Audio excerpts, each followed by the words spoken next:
आज हम बात कर रहे हैं नागपुर रेलवे स्टेशन यानी एनजीपी की। हाँ, और यहाँ से चलने वाली ट्रेनों के बारे में भी। हमारे पास जो जानकारी है वो नागपुर स्टेशन की सुविधाओं और ट्रेन सर्विसेज का काफी अच्छा ओवरव्यू देती है। बिल्कुल। तो हमारा मिशन है इसे आसान बनाना, मतलब नागपुर स्टेशन, ट्रेनें, टिकटिंग, ये सब समझना। ठीक है। तो चलिए शुरू करते हैं।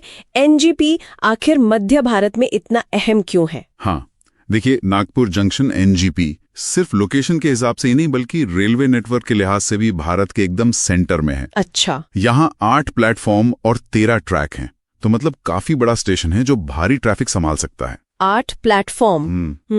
और यात्रियों के लिए भी सुविधाएं काफी हैं।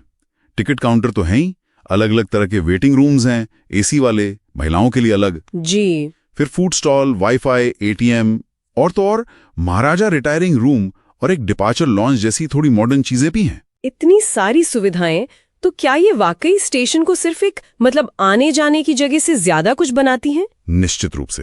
देखिए, ये सब सुविधाएं इसे एक महत्वपूर्ण केंद्र बनाती हैं और जो यात्री अनुभव है उसे बेहतर करती हैं। हाँ। खासकर जब यहाँ रोजाना इतनी ट्रेनें और इतने यात्री आते जाते हैं। शहर से कनेक्टिविटी भी अच्छी है। कैसे? मतलब स्टेशन से शहर में जाना आसान है। हाँ, बस ऑटो आराम से मिलते हैं और पास में ही दूसर वैश्य स्क्वायर मेट्रो स्टेशन भी है, तो वो भी एक ऑप्शन है। अच्छा। और हाँ, आसपास कस्तूरचंद पार्क और सीतावल्डी फोर्ट जैसी जगहें भी हैं, अगर किसी के पास टाइम हो तो। चलिए, ये तो हुई स्टेशन की बात।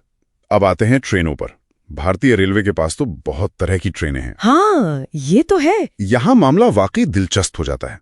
नागपुर से किस किस तरह की ट्रेनें पकड़ सकते हैं? देखिए, नागपुर जंक्शन है तो यहाँ से लगभग हर तरह की ट्रेन या तो गुजरती है या शुरू होती है। जैसे राजधानी एक्सप्रेस है जो दिल्ली के लिए तेज कनेक्शन है, फिर दुरंतो एक्सप्रेस है, वो लंबी दूरी के लिए ज्यादातर नॉन स्टॉप। अच्छा।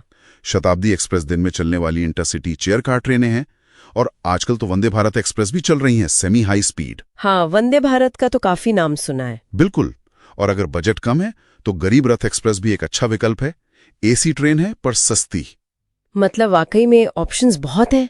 हाँ, इसकी सेंट्रल लोकेशन की वजह से ये कई इंपॉर्टेंट रूट्स का हिस्सा है। तो यात्री अपनी जरूरत के हिसाब से चुन सकता है। स्पीड, कंफर्ट, बजट, ये जानना तो बहुत काम का है। बिल्कुल।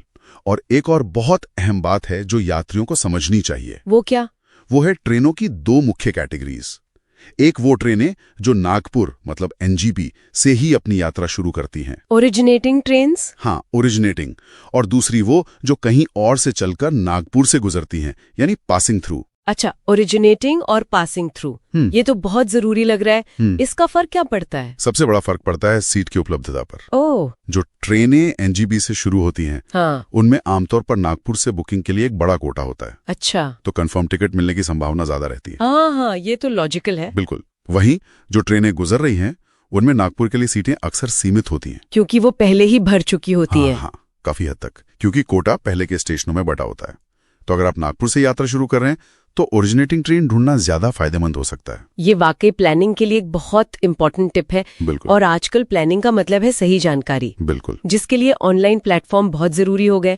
आईआरसीटीसी तो है ही ऑफिशियल, और क्या विकल्प है? हाँ, आईआरसीटीसी तो मेन पोर्टल है, लेकिन कई सारे ऑथोराइज्ड पार्टनर्स भी हैं, जैसे Red Rail, Confirm Ticket, Ixigo, Make My Trip. अच्छा, ये सब भी बुकिंग करते हैं? हाँ, ये सब ट्रेन शेड्यूल, सीट अवेलेबिलिटी दिखाते हैं और बुकिंग भी करवाते हैं।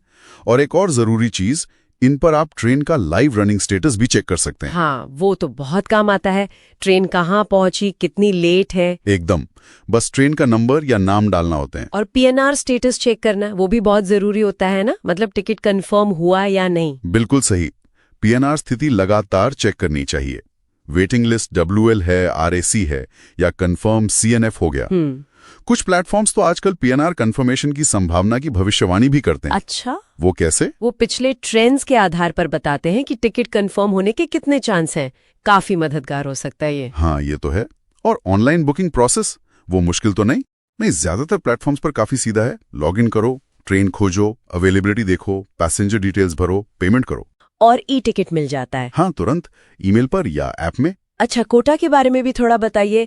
जनरल कोटा तो होता है, और क्या होता है? हाँ, जनरल कोटा तो सबके लिए है उसके अलावा होता है तत्काल कोटा। तत्काल, वो इमरजेंसी के लिए। हाँ, यात्रा से ठीक एक दिन पहले खुलता है ये। सीटें लिमिटेड होती हैं और चार्ज थोड़ा ज्यादा होता है। और एक प्रीमियम तत्काल भी सुना है। जी हाँ, प्रीमियम तत्काल में डायनामिक प्राइसिंग होती है। मतलब जैसे जैसे सीटें भरती हैं किराया बढ़ता जाता है। ओह, इनके अलावा महिलाओं के लिए, सीनियर सिटीजन्स के लिए भी कुछ कोटा होता है, खास तौर पर लोअर बर्थ्स का। तो ये कोटा वगैरह समझना भी जरूरी है टिकट बुक करते समय। हाँ बिल्कुल, और ये भी जानना जरूरी है कि कैंसिलेशन के नियम क्या हैं।